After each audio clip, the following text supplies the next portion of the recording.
Hello everyone. मैं रितिका सिंह आप सभी का यूनिक साइंस एकेडमी के ऑनलाइन प्लेटफॉर्म पर हार्दिक स्वागत करती हूँ। तो जैसा कि लास्ट क्लास के अंदर सेल बायोलॉजी वाले पार्ट में यानी कोशिका विज्ञान वाले भाग में हमने जो टॉपिक डिस्कस किया था वो था आपका properly the type of cell यानी कोशिका के प्रकार। या कोशिका के प्रकार की अगर मैं बात करती हूँ तो कोशिका के प्रकार में पहले तो हमने on the basis of number of मैं बोल सकती हूँ सेल ऑर्गेनिज्म के टाइप पढ़े, अर्थात कोशिका की संख्या के आधार पर जीव कितने प्रकार के होते हैं ये टॉपिक हमने डिस्कस किया था। उसके बाद में हमने सेलुलर ऑर्गेनाइजेशन या फिर जिसे हिंदी में कहा जाता है कोशिका संगठन, उसके बेसिस पर यानी on the basis of cellular organisation we have discussed that there are two type of cells found in the living system. जीव जगत के अंदर दो प्रकार की कोशिकाएं पाई जाती हैं कोशिकीय संगठन के आधार पर, जिसमें एक में प्रिमिटिव न्यूक्लियस उपस्थित होता है यानी एक टाइप का सेल या एक कोशिका ऐसी होगी जिसमें प्रिमिटिव या आद्य केंद्रक उपस्थित होता है, जबकि दूसरी कोशिका ऐसी होती है जिसमें वेल डेवलप्ड न्यूक्लियस या सुविकसित केंद्रक जो है वो उपस्थित होता है। That is the basic feature according to which you can differentiate cells into two groups, the prokaryotic cell and the eukaryotic cell। Hindi वाले बच्चे याद रखेंगे कि कोशिकीय संगठन के आधार पर हम दो कोशिकाएं बता तो रहे हैं। एक को हम प्रोकैरियोटिक कोशिका कह रहे हैं जिसे हिंदी में असीम केंद्र की कोशिका के नाम से जानते हैं, और दूसरी जो हो जाती है वो ससीम केंद्र की कोशिका हो जाती है जिसे इंग्लिश में हम यूकैरियोटिक सेल के नाम से जानते हैं। हिंदी वाले बच्चों को भी प्रोकैरियोटिक और यूकैरियोटिक के याद रखना है। इसमें बेसिक ऐसा कौन सा लक्षण है जिसके आधार पर किसी कोशिका को आप प्रोकैरियोटिक या फिर किसी कोशिका को आप यूकैरियोटिक कह सकते हो, तो वो कह सकते हो आप केंद्रक की स्थिति। अगर केंद्रक अल्प विकसित होगा तो प्रोकैरियोटिक कोशिका हो जाती है, और अगर केंद्रक सुविकसित होता है, अगर न्यूक्लियस जो है वो वेल डेवलप्ड होता है, तो वो फिर यूकैरियोटिक सेल हो जाती है। ये तो हमने मेन फीचर देखा था। बाकी हमने टेबल फॉर्म में यानी सारणी बनाकर टेबल बनाकर हमने और भी बहुत सारे कैरेक्टरिस्टिक फीचर देखे थे और भी बहुत सारे लक्षण देखे थे, डिस्कस किए थे, जिनके बेसिस पर you can easily divide the prokaryotic cell from the eukaryotic cell. वो लक्षण वो थे जिनके आधार पर आप आसानी से किसी भी कोशिका को प्रोकैरियोटिक कोशिका या फिर यूकैरियोटिक कोशिका के ग्रुप के अंदर प्लेस कर सकते हो। उसके बाद में if I am talking about the examples of prokaryotic cell, अगर हम प्रोकैरियोटिक कोशिका के उदाहरण की बात करते हैं तो इसमें मेनली हमारे मोनेरा किंगडम के मेंबर्स आ जाते हैं। मोनेरा किंगडम मतलब आर.एच. व्हिटेकर ने जो 5 किंगडम कॉन्सेप्ट दिया था उसमें जो हमारी पंच जगत प्रणाली थी 5 किंगडम कॉन्सेप्ट था, जिसमें मोनेरा, प्रोटिस्टा, फंजाई, प्लांटी और एनिमेलिया यानी मोनेरा जगत, उसके अलावा प्रोटिस्टा जगत, उसके अलावा कवक जगत, उसके अलावा हमारा पादप जगत, उसके अलावा जंतु जगत, तो उनके सदस्यों को रखा गया था। तो जो मोनेरा होते हैं जिसमें सारे बैक्टीरिया, सारे मैं बोल सकती हूँ जीवाणु सम्मिलित होते हैं, सारे माइक्रो ऑर्गेनिज्म इंक्लूडेड होते हैं। इन मोनेरा के अंदर जो इनका सेलुलर ऑर्गेनाइजेशन होता है यानी कोशिकीय संगठन जो होता है वो प्रोकैरियोटिक प्रकार का होता है। Short and sweet, you have to remember that the all micro organism are the example of prokaryotic cell. आपको संक्षेप में ये याद रखना है कि सभी सूक्ष्म जीव जो होते हैं वो आपके प्रोकैरियोटिक संगठन या प्रोकैरियोटिक कोशिका के प्रकार के अंतर्गत आ जाते हैं। सेकेंड, अगर मैं यूकैरियोटिक ऑर्गेनिज्म या यूकैरियोटिक सेल की बात करती हूँ तो यूकैरियोटिक सेल में आपको ये याद रखना है कि that eukaryotic cells are present in the almost मैं बोल सकती हूँ plant and all the animals. सारे पादप और सारे जो जंतु होते हैं उनके अंदर जो हमारा सेलुलर ऑर्गेनाइजेशन होता है, सेल का जो टाइप होता है, कोशिका का जो प्रकार होता है, कोशिकीय संगठन जो होता है वो यूकैरियोटिक टाइप का होता है। और यूकैरियोटिक के कहने का मतलब ये है कि यूकैरियोटिक ऑर्गेनिज्म के दो एग्जाम्पल आ जाएंगे, एक प्लांट सेल आ जाएगा और दूसरा जो है वो एनिमल सेल आ जाएगा, यानी one is the plant cell and another one is the animal cell. इतनी बातें करने के बाद में हमने अब करना क्या है कि ये जो यूकैरियोटिक सेल हम बोल रहे हैं जिसे हम यूकैरियोटिक कोशिका कह रहे हैं, इसके अंदर कौन कौन से स्ट्रक्चरल कंपोनेंट्स मिलते हैं, मतलब कोशिका की इंटरनल स्ट्रक्चर देखनी है, आंतरिक संरचना देखनी है, और उस आंतरिक संरचना में कौन कौन से संघटक पदार्थ या कौन कौन से कंपोनेंट्स प्रेजेंट होते हैं, वो हमें टॉपिक जो है वो डिस्कस करना है। तो सबसे पहले हम वो मेम्ब्रेन पढ़ रहे हैं जो हमारी प्लांट सेल और एनिमल सेल दोनों के अंदर प्रेजेंट होती है, और उसका आंसर हो जाएगा भाई ऐसी परत जो हमारी पादप और जंतु कोशिका दोनों में उपस्थित होती है उसे हम कोशिका झिल्ली कहते हैं। इसी को प्लाज्मा मेम्ब्रेन भी कह दिया जाता है और इसी को हम जीव द्रव्य झिल्ली के नाम से भी जानते हैं, है ना। तो हेडिंग डाल देंगे कोशिका झिल्ली, हेडिंग डाल देंगे कोशिका झिल्ली। हिंदी में कहा जाता है कोशिका झिल्ली और इंग्लिश में कहा जाता है सेल मेम्ब्रेन।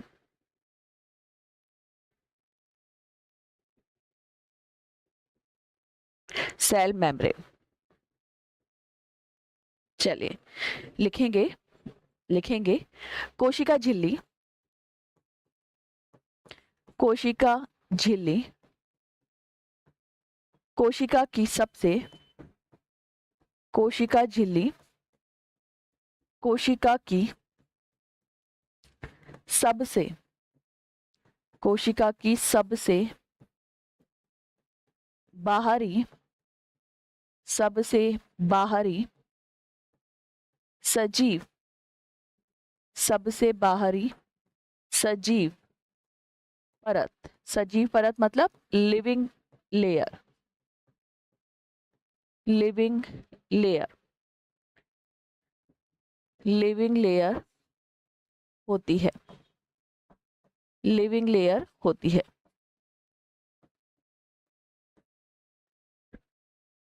इंग्लिश वाले स्टूडेंट लिखेंगे cell membrane is the, cell membrane is the outer most living layer of, cell membrane is the outermost living layer of, cell membrane is the outermost living layer of, living layer of, living layer of all cells, all cells, all cells मतलब अगर सभी कोशिकाओं की सबसे बाहरी, मैं बोल सकती हूँ लिविंग सेल पूछेगा, क्योंकि ऐसे तो प्लांट सेल जो होती हैं पादप कोशिकाएं, उनमें outer most layer cell wall होती है जिसे हिंदी में हम कोशिका भित्ति के नाम से जानते हैं। लेकिन कोशिका भित्ति लिविंग नहीं होती, नॉन लिविंग होती है। कहने का मतलब है कोशिका भित्ति जो परत होती है वो सजीव नहीं होती, उसे निर्जीव परत माना जाता है। तो अगर किसी भी सेल की सबसे लिविंग आउटर मोस्ट लेयर पूछेगा तो आंसर हो जाएगा सेल मेम्ब्रेन। ठीक है, चलिए नेक्स्ट पॉइंट लिखेंगे, नेक्स्ट पॉइंट लिखेंगे वैज्ञानिक, वैज्ञानिक नागेली व क्रैमर ने, वैज्ञानिक नागेली एंड क्रैमर, एंड क्रैमर, तो वैज्ञानिक नागेली व क्रैमर ने, क्रैमर ने कोशिका झिल्ली को, कोशिका झिल्ली को, कोशिका झिल्ली को, कोशिका कला, कोशिका झिल्ली को, कोशिका कला, कोशिका कला, इंग्लिश में प्लाज्मा मेम्ब्रेन, प्लाज्मा मेम्ब्रेन नाम दिया, प्लाज्मा मेम्ब्रेन नाम दिया, कोशिका कला कह दिया, कोशिका झिल्ली, कोशिका कला, ये सारे एक ही सेम ही टर्म है ना, सेम चीज के लिए काम में लिए जा रहे हैं शब्द। तो लिखेंगे वैज्ञानिक, वैज्ञानिक नागेली व क्रैमर ने, वैज्ञानिक नागेली व क्रैमर ने, क्रैमर ने कोशिका झिल्ली को, कोशिका झिल्ली को कोशिका कला नाम दिया, कोशिका कला नाम दिया, कोशिका कला नाम दिया। ठीक है, एक तो ये हो गया। एक साइंटिस्ट और है जिनका नाम है JQ प्लॉव, दूसरे एक और साइंटिस्ट है जिनका नाम है JQ प्लॉव। इन्होंने कोशिका झिल्ली को, इन्होंने कोशिका झिल्ली को, इन्होंने कोशिका झिल्ली को जीव द्रव्य झिल्ली,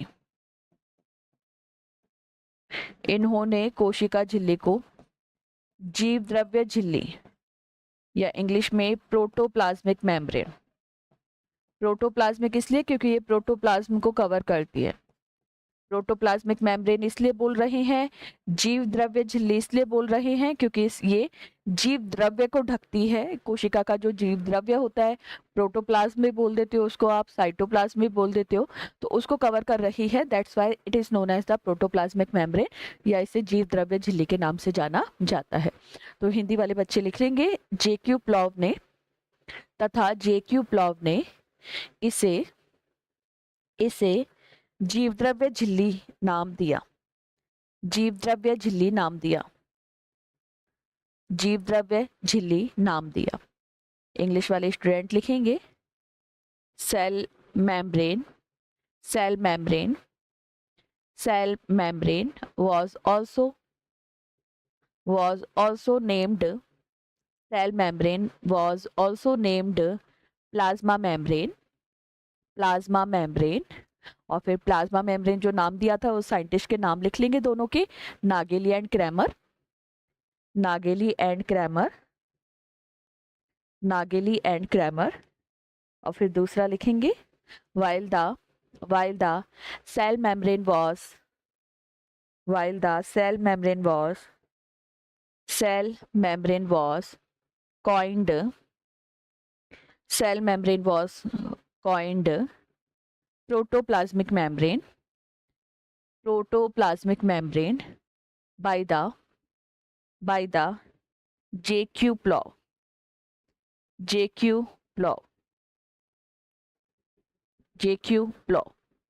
चलिए नेक्स्ट पॉइंट लिखेंगे definition of cell membrane.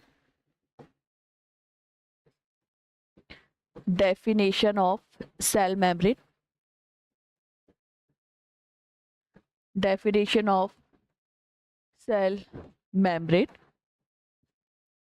English में लिखेंगे definition of cell membrane, Hindi में लिखेंगे कोशिका झिल्ली की परिभाषा, कोशिका झिल्ली की परिभाषा, कोशिका झिल्ली की परिभाषा, कोशिका झिल्ली की परिभाषा। अब पहले समझ लेंगे फिर अपन इसको लिख लेंगे, है ना। बेसिकली कोशिका का वह सजीव आवरण जो कोशिका को चारों ओर से ढकता है, पहला पॉइंट तो ये हो गया। मतलब सेल मेम्ब्रेन जो है वो मेम्ब्रेन है, वो आउटर मोस्ट लेयर है जो किसी भी सेल को आउटर साइड से क्या करती है, सराउंड करती है यानी कवर करती है। दूसरा पॉइंट आपको ये याद रखना है, कोशिका को कहीं ना कहीं मैं बोल सकती हूँ या कोशिका का जो इंटरनल एनवायरनमेंट है, आंतरिक वातावरण है, उसको सुरक्षित रखता है यानी प्रोटेक्शन प्रोवाइड करता है। उसके अलावा सेल जो है उसको एक्सटर्नल एनवायरनमेंट से या बाह्य वातावरण से पृथक करने का काम जो है, मतलब एक कोशिका को दूसरी कोशिका से सेपरेट करने का काम, पृथक करने का काम जो है वो भी सेल मेम्ब्रेन करती है ना। तो ये बात आपको याद रखनी है कि बेसिकली सेल मेम्ब्रेन के फंक्शन में ये फंक्शन आ जाएंगे कि ये क्या करती है, नॉर्मली मैं बोल सकती हूँ किसी भी सेल को आउटर साइड से क्या करती है, कवर करती है, आउटर साइड से कवर करती है। उसके अलावा कोशिका की बाउंड्री बनाती है, ठीक है। इंटरनल जो एनवायरनमेंट है सेल का उसको एक्सटर्नल एनवायरनमेंट से सेपरेट करती है। ये लेयर आपकी क्या कहलाती है, कोशिका झिल्ली कहलाती है, ठीक है। तो लिखेंगे कोशिका झिल्ली, कोशिका झिल्ली, कोशिका की, कोशिका झिल्ली कोशिका के चारों ओर उपस्थित, चारों ओर उपस्थित, चारों ओर उपस्थित आवरण का नाम है, आवरण का नाम है, आवरण का नाम है जो कोशिका की सीमा निर्धारित करते हुए, जो कोशिका की सीमा, बाउंड्री, जो कोशिका की सीमा निर्धारित करते हुए, सीमा निर्धारित करते हुए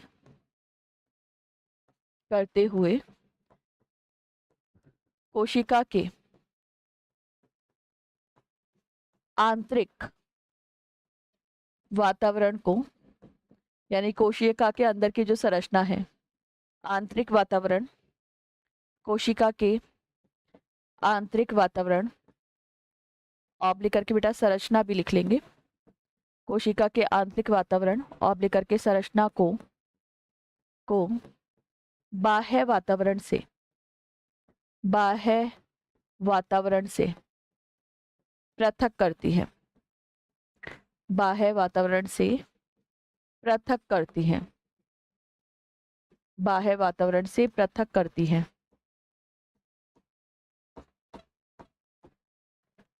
ये हो गई आपकी डेफिनेशन।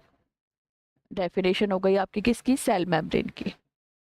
ठीक है, तो हिंदी वाले बच्चे तो लिख लेंगे और इंग्लिश वाले बच्चे नोट करेंगे। लिखेंगे डेफिनेशन ऑफ सेल मेम्ब्रेन में, the living covering of cell, the living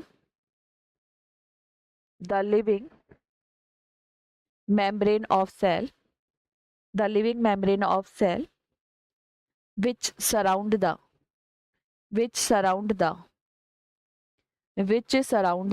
structure of cell, which surround the structure of cell and separate the internal environment of cell and separate the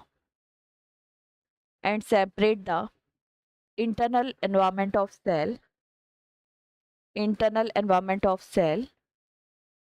from the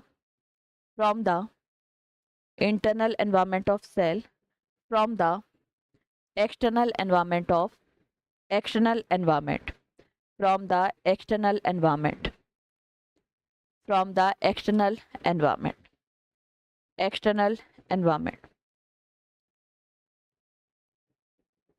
ठीक है, चलिए next star लगा के point लिखेंगे। यह परत चयनात्मक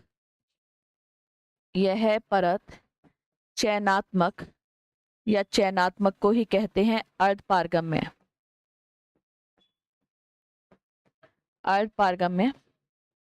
या चयनात्मक पारगम्य इंग्लिश में कहा जाता है सिलेक्टिव परमिएबल ऑब्लिक करके semi permeable, selective permeable oblique करके semi permeable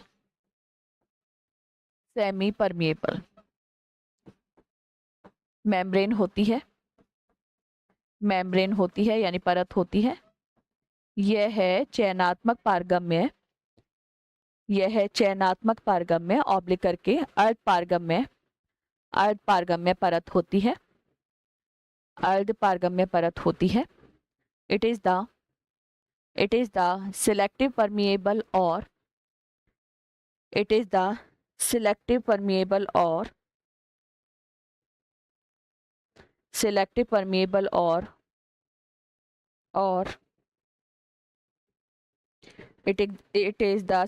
permeable or semi permeable membrane। अब इसका मतलब समझेंगे जो शब्द हमने लिखा है। देखो, एक सिंपल कंडीशन में बताती हूँ, परमिएबिलिटी के बेसिस पर यानी पारगम्यता के आधार पर किसी भी लेयर को या कोई भी कंपोनेंट हो सकता है, उसको हम 3 ग्रुप में डिवाइड कर सकते हैं। पहली कंडीशन हो जाती है परमिएबल लेयर या परमिएबल मेम्ब्रेन, हिंदी में कहेंगे पारगम्य झिल्ली।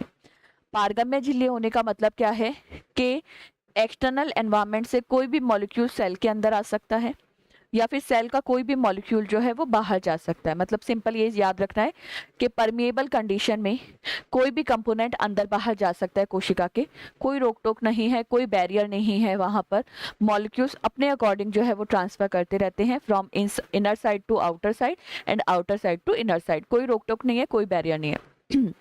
सेकेंड कंडीशन होती है इम्परमिएबल कंडीशन, अपारगम्य अवस्था। अपारगम्य का मतलब है कोई भी कंपोनेंट ना तो सेल से बाहर जा सकता है और ना ही बाहर से सेल में आ सकता है। यानी कोई भी पदार्थ जो है वो ना तो कोशिका के अंदर से कोशिका के बाहर जा सकता है और ना ही कोशिका के बाहर से कोशिका के अंदर आ सकता है। That is the second condition. तीसरी जो कंडीशन होती है वो है हमारी सेमी परमिएबल कंडीशन, या इसी को हम सिलेक्टिव परमिएबल भी बोलते हैं, सेमी परमिएबल भी बोलते हैं, सिलेक्टिव परमिएबल भी कहते हैं। हिंदी में इसी को हम चयनात्मक पारगम्य भी कहते हैं या फिर इसी को हम अर्ध पारगम्य भी कहते हैं। मतलब क्या है वो सुनना। यहाँ पर अर्ध पारगम्य या चयनात्मक पारगम्य का मतलब क्या है कि जो हमारी सेल मेम्ब्रेन होती है यानी कोशिका जो झिल्ली होती है, ये कोशिका झिल्ली जो है बेटा कंपोनेंट के ट्रांसपोर्ट को कंट्रोल करती है। ये डिसाइड करेगी कि कौन से मटेरियल तो अंदर आ सकते हैं, ठीक है, और ये ही डिसाइड करेगी कि कौन से कंपोनेंट या कौन से पदार्थ जो है वो बाहर जा सकते हैं, ठीक है। ये बेसिकली क्या करेगी, मॉलिक्यूल्स जो है वो अपने हिसाब से जो है वो अंदर बाहर नहीं जा सकते। जो सेल मेम्ब्रेन है it will decide the transport of molecule, या फिर जो हमारी कोशिका झिल्ली होती है ये अणुओं के स्थानांतरण को क्या करती है, नियंत्रित करती है। तो चयनात्मक पारगम्य में आपने लिखा है, इसी में आगे लिखेंगे अर्थात अर्थात अर्थात यह झिल्ली अणुओं के अर्थात यह झिल्ली अणुओं के परिवहन को नियंत्रित करती है, so the cell membrane control the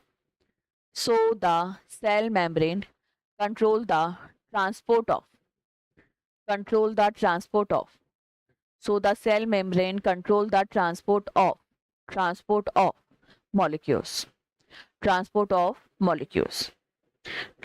of molecules और यहीं पर ये वाली कंडीशन होती है पूरी।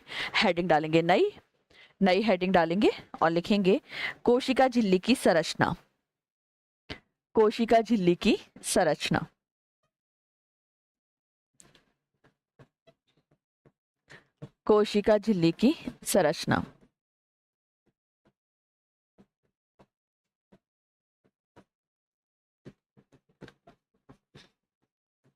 कोशिका झिल्ली की संरचना, इंग्लिश में structure of cell membrane. Structure of cell membrane.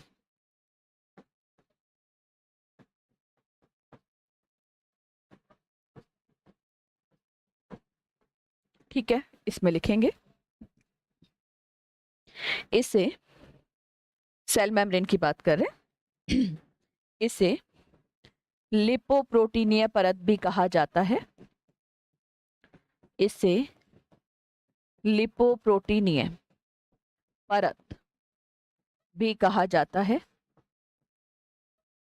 इसे लिपोप्रोटीनियस लेयर, है ना, तो इसे लिपोप्रोटीनियस लेयर या लिपोप्रोटीनीय परत भी कहा जाता है, क्योंकि यह नाम से पता चल रहा है, क्योंकि यह लिपिड तथा प्रोटीन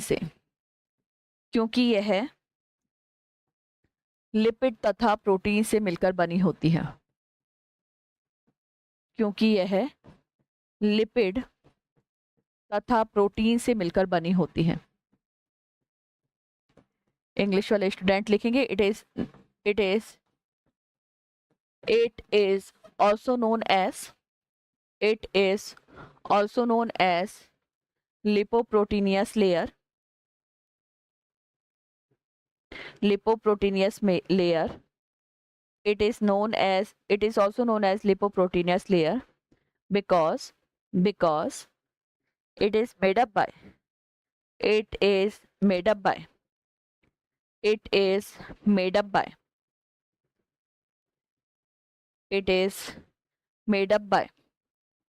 lipid and protein।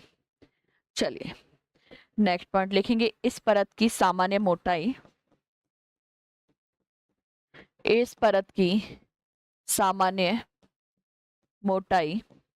यानी थिकनेस, इस परत की सामान्य मोटाई या थिकनेस 75 एंगस्ट्रॉम होती है। 75 एंगस्ट्रॉम होती है, जो अलग अलग कोशिकाओं की कोशिका झिल्ली में, अलग अलग कोशिकाओं की कोशिका झिल्ली में अलग अलग हो सकती है।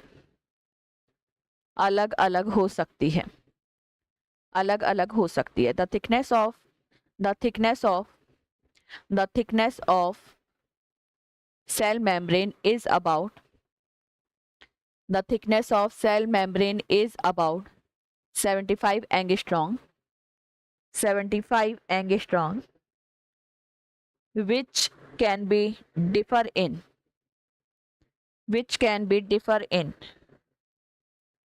which can be differ in cell membrane of, cell membrane of, cell membrane of different cell, different cell, जैसे आंत्र की, आंत्र की यानी गट की एपिथेलियल सेल में, गट की एपिथेलियल सेल में यानी आंत्र की उपकला कोशिकाओं में, उपकला कोशिकाओं में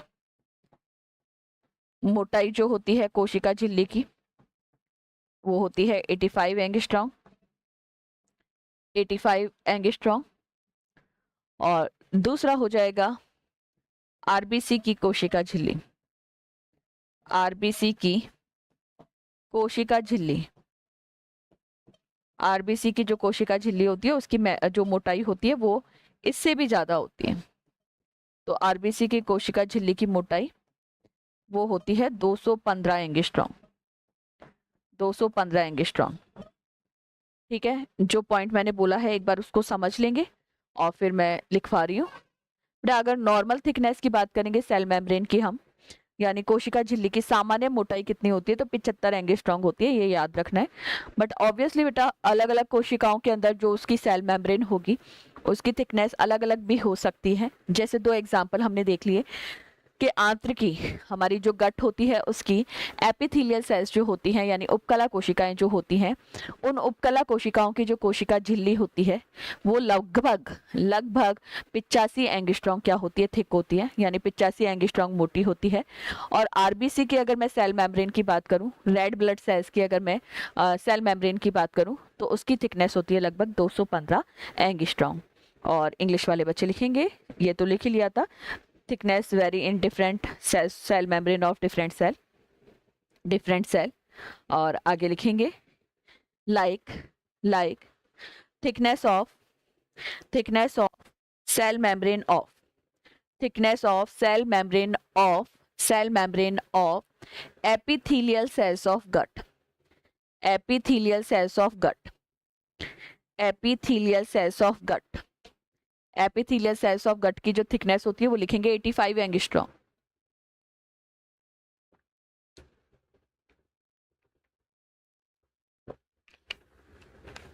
85 एंगस्ट्रॉम। और सेकंड लिखेंगे, सेकंड लिखेंगे, सेकंड लिखेंगे thickness of, thickness of cell membrane of RBC, thickness of cell membrane of, thickness of cell membrane of, thickness of cell membrane of RBC। और डैश करके लिखेंगे 215 एंगस्ट्रॉम, 215 एंगस्ट्रॉम, 215 एंगस्ट्रॉम, 215 एंगस्ट्रॉम।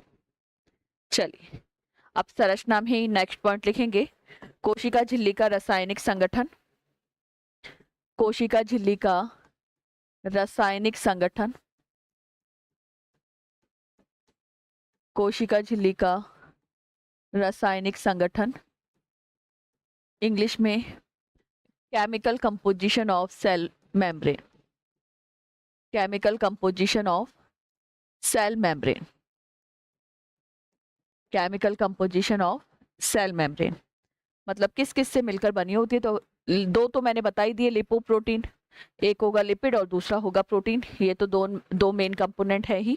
इसके अलावा क्या क्या मिलता है वो सब हम देखेंगे, लेकिन पहले जो पता है हमें उसके बारे में पढ़ लेते हैं। तो लिखेंगे वसा या फिर ऑब्लिक करके लिपिड, वसा या फिर लिपिड, इंग्लिश में कहेंगे फैट ऑब्लिक करके लिपिड। लिखेंगे यह है कोशिका झिल्ली का, यह है कोशिका झिल्ली का मुख्य संगठक पदार्थ होता है, मतलब मेन कंपोनेंट होता है। तो यह है कोशिका झिल्ली का, कोशिका झिल्ली का मुख्य संगठक पदार्थ होता है, यह है कोशिका झिल्ली का मुख्य संगठक पदार्थ होता है। It is the main component of cell membrane. Cell membrane, cell membrane जो जो कोशिका झिल्ली में, जो कोशिका झिल्ली में, जो कोशिका झिल्ली में सबसे अधिक मात्रा, जो कोशिका झिल्ली में सबसे अधिक मात्रा, सबसे अधिक मात्रा और कितनी, 28% से 79% तक उपस्थित होती है। जो कोशिका झिल्ली में सबसे अधिक मात्रा और कितनी, अगर किसी भी स्ट्रक्चर के, मैं 100% कंपोजिशन की बात करती हूँ भाई, सिंपल ये याद रखना है, कुल जो संगठक पदार्थ होता है वो 100% होता है, टोटल जो कंपोनेंट होगा वो 100% होगा। तो उस 100% में से 28 to 79% जो है वो लिपिड होता है, जिसे फैट भी बोल सकते हैं, है ना। तो इंग्लिश वाले स्टूडेंट लिखेंगे main component of cell wall, main component of cell wall which is found abundantly, which is found abundantly, which is found abundantly, और परसेंटेज लिखेंगे 28% to 79%, 28% to 79%, 28% to 79% in cell membrane, in cell membrane, in cell membrane।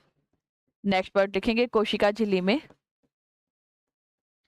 या कोशिका झिल्ली की मुख्य वसा, directly लिख लेंगे कोशिका झिल्ली में उपस्थित, कोशिका झिल्ली में उपस्थित मुख्य वसा, कोशिका झिल्ली में उपस्थित मुख्य वसा।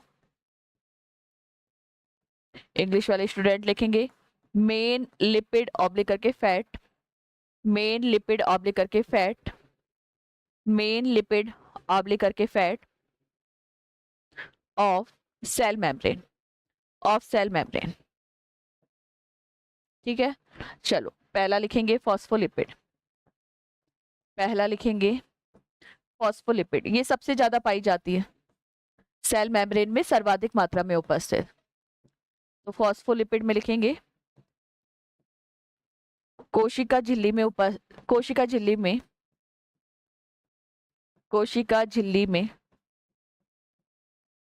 सर्वाधिक मात्रा में उपस्थित, कोशिका झिल्ली में सर्वाधिक मात्रा में उपस्थित वसा, सर्वाधिक मात्रा में उपस्थित वसा, सर्वाधिक मात्रा में उपस्थित वसा। सबसे ज्यादा फॉस्फोलिपिड मिलता है ना, तो सर्वाधिक मात्रा में उपस्थित वसा। इंग्लिश वाले बच्चे लिखेंगे most abundant, most abundant lipid of, most abundant, abundant ABUNDENT, abundant मतलब जो सबसे ज्यादा होता है ना, प्रेजेंट।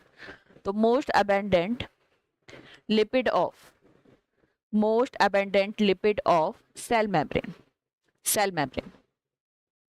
सेकंड लिखेंगे ग्लाइकोलिपिड, ग्लाइकोलिपिड, अगर ऊपर वाला सबसे ज्यादा है तो ये सबसे कम होगा, तो second is glycolipid, second is glycolipid.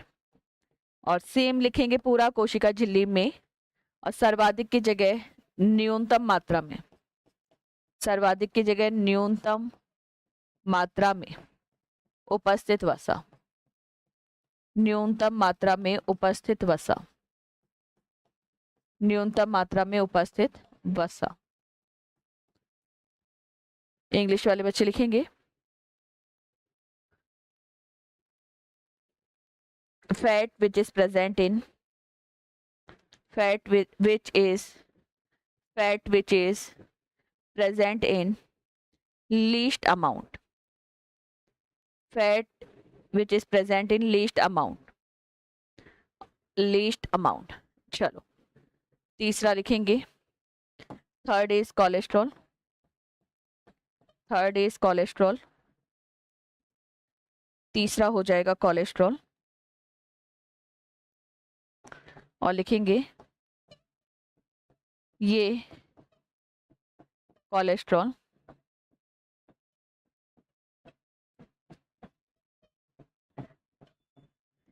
ये केवल जंतु कोशिका की ये केवल जंतु कोशिका की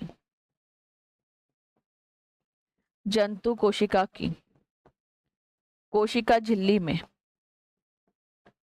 जंतु कोशिका की कोशिका झिल्ली में उपस्थित होती है। कोशिका झिल्ली में उपस्थित होती है। कोलेस्ट्रॉल केवल एनिमल सेल्स की सेल मेम्ब्रेन में मिलेगा, बाकी में नहीं, प्लांट सेल में नहीं मिलता, ये बात याद रखना। बाकी सेल मेम्ब्रेन तो प्लांट सेल में भी होगी, एनिमल में भी होगी, लेकिन जब एनिमल सेल मेम्ब्रेन होगी यानी जंतु के अंदर कोशिका झिल्ली होगी तो वहां पर कोलेस्ट्रॉल मिलेगा, बाकी में नहीं मिलेगा। तो it is found in only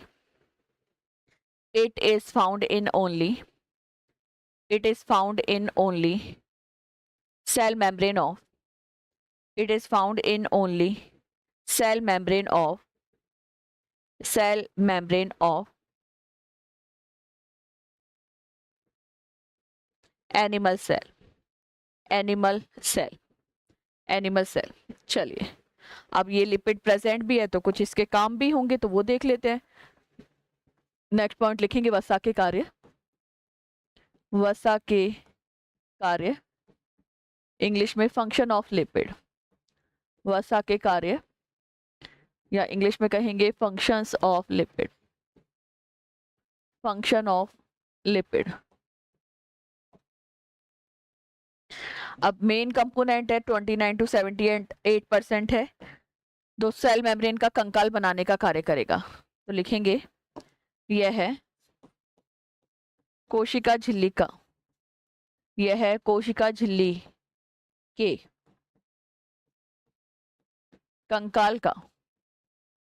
कंकाल मतलब स्केलेटन। यह है कोशिका झिल्ली के कंकाल का निर्माण करता है, कंकाल का निर्माण करता है। इंग्लिश वाले बच्चे लिखेंगे it help in the formation of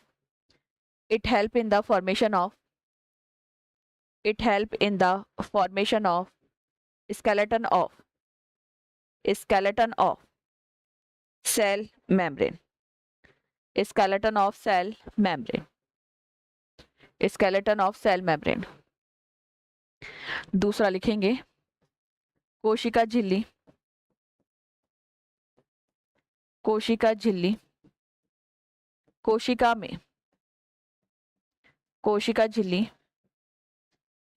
कोशिका झिल्ली में वसा, ये लिखेंगे कोशिका झिल्ली में वसा अवरोधक, मतलब किसी के आने जाने को रोकने वाला, तो अवरोधक या इंग्लिश में बैरियर, अवरोधक या फिर बैरियर का कार्य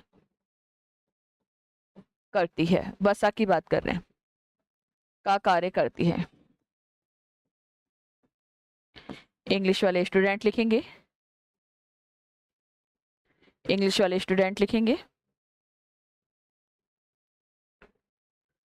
it act as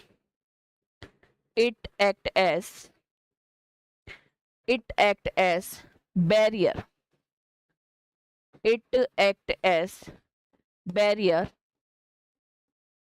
फैट की बात कर रहे हैं, तो it act as barrier in cell membrane, it act as barrier in cell membrane। चलिए, यहीं पर फर्स्ट जो कंपोनेंट है वो होता है पूरा लिपिड था, और अब पढ़ लेते हैं सेकंड कंपोनेंट, और वो हो जाएगा प्रोटीन। ठीक है, तो लिखेंगे कोशिका झिल्ली में उपस्थित दूसरा कोशिका झिल्ली में उपस्थित दूसरा महत्वपूर्ण घटक, दूसरा महत्वपूर्ण घटक, दूसरा महत्वपूर्ण घटक। इंग्लिश वाले स्टूडेंट लिखेंगे second main component of cell membrane, second main component of cell membrane, cell membrane, second main component of cell membrane. चलिए सेकंड पॉइंट लिखेंगे कोशिका झिल्ली में लगभग, कोशिका झिल्ली में लगभग 20% मात्रा, 20% मात्रा लिख लेंगे, ज्यादा बेटर रहेगा। तो 20% मात्रा में, 20% मात्रा में प्रोटीन उपस्थित होते हैं, प्रोटीन उपस्थित होते हैं, 20% मात्रा में प्रोटीन उपस्थित होते हैं। अमाउंट अगर मैं बात करूंगी प्रोटीन का सेल मेम्ब्रेन में तो वो हो जाता है लगभग 20%, वो हो जाता है लगभग 20%, 20%। तो इंग्लिश वाले बच्चे लिखेंगे about, about, about 20% part of cell membrane, about 20% part of, about 20% part of cell membrane, cell membrane is made up by, is made up by protein, is made up by protein। चलिए अब protein के भी type देखेंगे। तो protein के type बताए थे, scientist का नाम था सिंगर। लिखेंगे वैज्ञानिक सिंगर ने, वैज्ञानिक सिंगर ने कोशिका झिल्ली में उपस्थित, वैज्ञानिक सिंगर ने कोशिका झिल्ली में उपस्थित प्रोटीन को, कोशिका झिल्ली में उपस्थित प्रोटीन को उनकी स्थिति के आधार पर कि वो कहाँ पर प्रेजेंट है, तो उनकी स्थिति के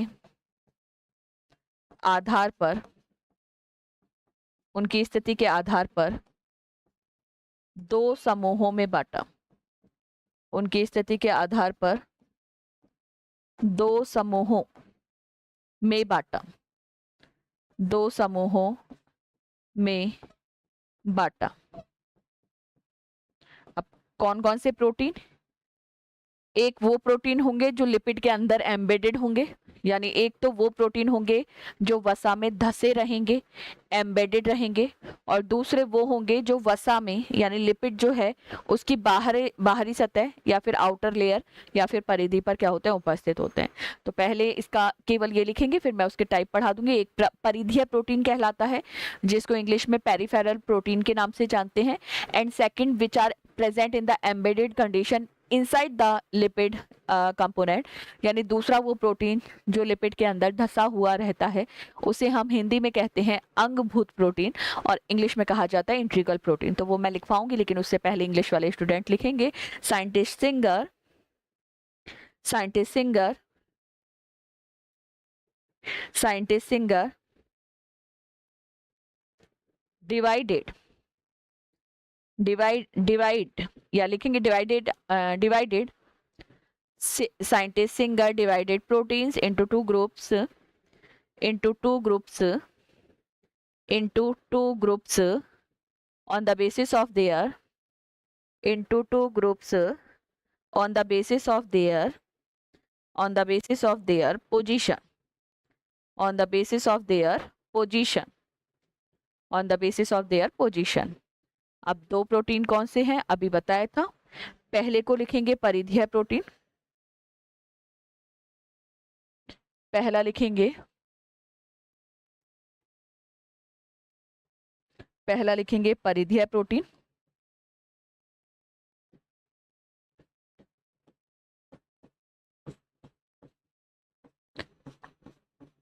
परिधीय प्रोटीन, इंग्लिश में पेरिफेरल प्रोटीन, परिधीय प्रोटीन या इंग्लिश में कहा जाएगा पेरिफेरल प्रोटीन। नाम से ही पता चल रहा है, नाम से पता चल रहा है ये प्रोटीन जो है वो कोशिका झिल्ली में वसा जो लेयर होगी उसकी परिधि या बाह्य स्तर में पाई जाती है। तो लिखेंगे ये प्रोटीन कोशिका झिल्ली के, ये प्रोटीन कोशिका झिल्ली के, कोशिका झिल्ली के वसा स्तर के, कोशिका झिल्ली के वसा स्तर यानी lipid layer, lipid layer, lipid layer, lipid layer के बाहरी सतह, बाहरी सतह ऑब्लिक करके परिधि पर, बाहरी सतह ऑब्लिक करके परिधि पर उपस्थित होते हैं, बाहरी सतह या परिधि पर उपस्थित होते हैं। इंग्लिश वाले स्टूडेंट लिखेंगे these proteins are present on, these proteins are present on, these proteins are present on outer surface of, outer surface oblique करके periphery of, periphery of, periphery of, periphery of lipid layer, मतलब lipid layer के outer side में होंगे, है ना। तो periphery या फिर outer surface of lipid layer. चलिए और लिखेंगे यह है कोशिका झिल्ली के प्रोटीन का, मतलब जितना भी प्रोटीन उसमें उपस्थित है, तो यह है कोशिका झिल्ली के कुल प्रोटीन का, यह है कोशिका झिल्ली के कुल प्रोटीन का 20% भाग बनाते हैं, कुल प्रोटीन का 20% भाग बनाते हैं। They form 20% part of, they form 20% part of, 20% part of total protein of, 20% part of total protein of, total protein of cell membrane, cell membrane, cell membrane। यहाँ पर पहला टाइप होता है पूरा। अब पढ़ेंगे सेकंड टाइप। सेकंड का मैंने बोला आपको, इनको कहा जाता है अंगभूत प्रोटीन, अंगभूत प्रोटीन, या फिर इन्हीं को समाकलन प्रोटीन कहते हैं। अंगभूत प्रोटीन या समाकलन प्रोटीन, इंग्लिश में कहा जाता है इंटीग्रल प्रोटीन, इंग्लिश में कहेंगे इंटीग्रल प्रोटीन्स। धसे रहेंगे ये लिपिड लेयर के अंदर। तो ये प्रोटीन कोशिका झिल्ली की वसा परत में, ये प्रोटीन कोशिका झिल्ली की, कोशिका झिल्ली की वसा परत में, कोशिका झिल्ली की वसा परत या वसा स्तर में धसे रहते हैं, वसा परत में धसे, यानी इंग्लिश में एम्बेडेड, धसे रहते हैं या एम्बेडेड रहते हैं, एम्बेडेड रहते हैं। इंग्लिश वाले स्टूडेंट लिखेंगे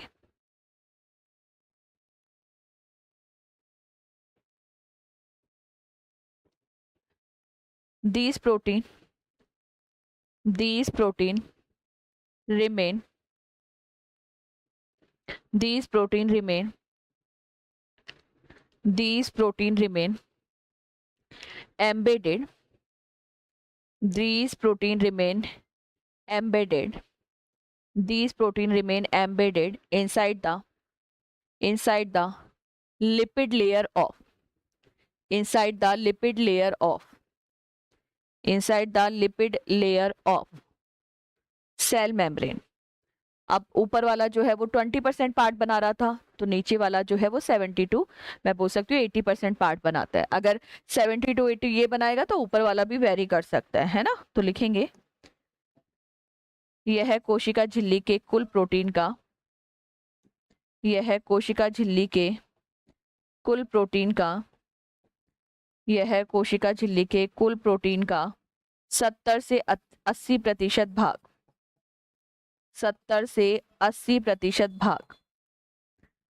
यह है कोशिका झिल्ली के कुल प्रोटीन का, कोशिका झिल्ली के कुल प्रोटीन का 70 से 80% भाग, 70 से 80% भाग बनाते हैं, 70 से 80% भाग बनाते हैं.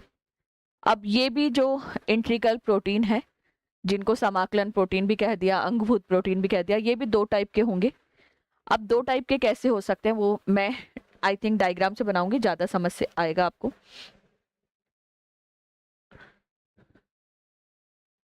इधर ध्यान देंगे.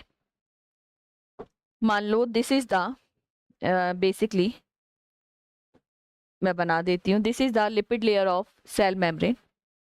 ये सेल मेम्ब्रेन की लिपिड लेयर है, या थोड़ी सी ब्रॉड ही बना देते हैं, ज्यादा बेटर रहेगा.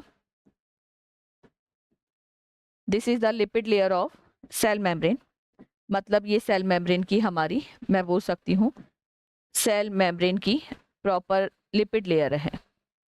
ठीक है, लिपिड लेयर बना दी हमने. इस डायग्राम से ही मैं दोनों टाइप समझा दूंगी और प्रोटीन्स भी बता दूंगी कि प्रोटीन कैसे, और जो लिपिड है वो तो पता चल ही रहा है. ये लेयर हमने बना दी लिपिड लेयर.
चल, ये जो मैंने येलो कलर से बनाई है इसको तो हम लेबल कर देते हैं, this is the lipid layer.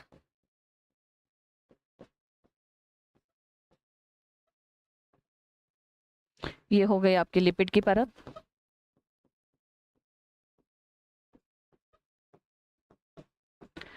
अब प्रोटीन जो है वो पहले तो मैं पेरीफेरी प्रोटीन बता देती हूँ. पेरीफेरी प्रोटीन को मान लो हम पिंक कलर से दिखा देते हैं, पेरीफेरी प्रोटीन्स को हम पिंक कलर से बना देते हैं. तो एक तो ये ये ये ये ये ये मैंने पेरीफेरी प्रोटीन्स बना दिए.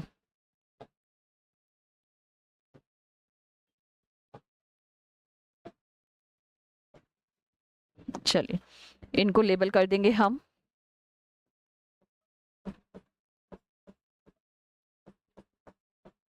परिधीय प्रोटीन, जो आउटर सरफेस पे प्रेजेंट है, पेरीफेरी प्रोटीन.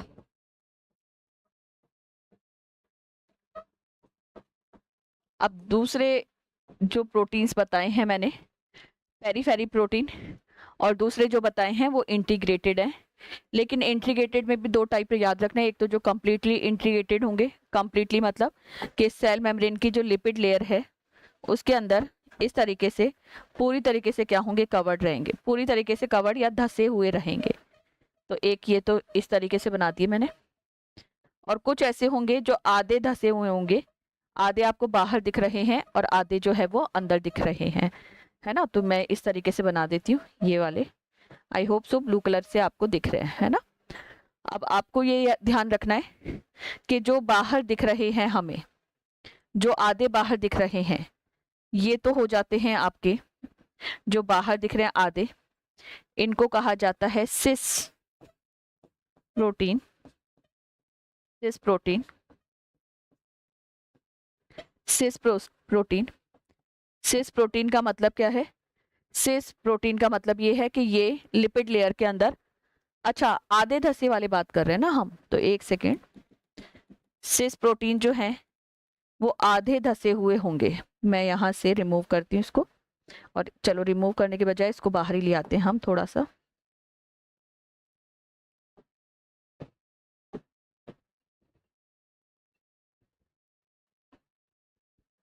सिस प्रोटीन मतलब आधे धसे हुए रहेंगे, आधे तो अंदर रहेंगे और आधे जो है वो सेल मेम्ब्रेन के बाहर प्रेजेंट रहेंगे। तो ये तो हो जाएंगे सिस प्रोटीन।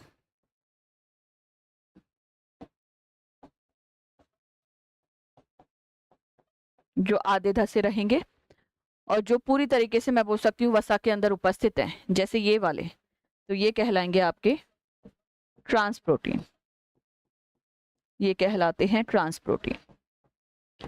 जो कंप्लीटली एम्बेडेड रहेंगे वो हो जाएंगे सिस, और जो सेमी एम्बेडेड रहेंगे वो हो जाएंगे आपके ट्रांस। ठीक है, तो इस डायग्राम को ड्रॉ करेंगे और मैं इसको थोड़ा सा ठीक कर देती हूँ।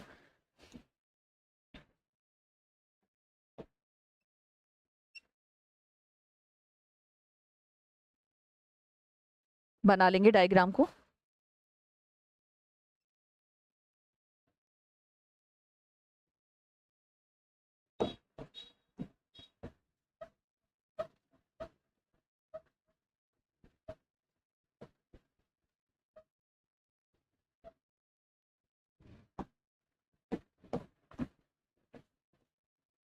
ठीक है, अब बना लेंगे।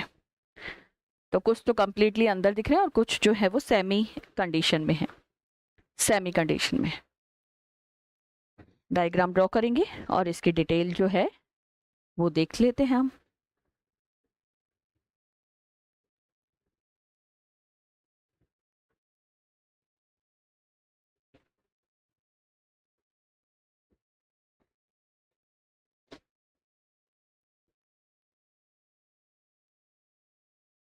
येलो कलर से जो बनाई है वो लिपिड लेयर है। जो पिंक कलर से बाहर की तरफ बनाए हैं वो है पेरिफेरल प्रोटीन, परिधीय प्रोटीन। और अंगभूत प्रोटीन दो टाइप के बना दिए, एक सिस और एक ट्रांस। इनको इंट्रीगल प्रोटीन कहते हैं, अंगभूत प्रोटीन। और लिख लेंगे आगे, एक बार डायग्राम ड्रॉ करेंगे फिर आगे लिख लेते हैं।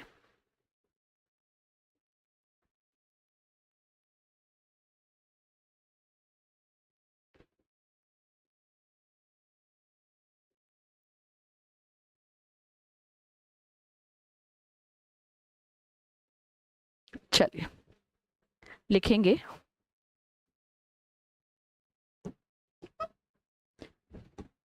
अंगभूत प्रोटीन, अंगभूत प्रोटीन दो प्रकार के होते हैं। अंगभूत प्रोटीन दो प्रकार के होते हैं। There are two types of, there are two types of integral proteins. There are two types of integral protein. एक को लिखेंगे सिस,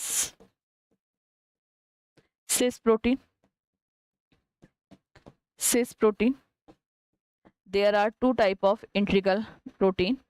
एक को लिखेंगे सिस प्रोटीन और दूसरे को लिखेंगे ट्रांस प्रोटीन।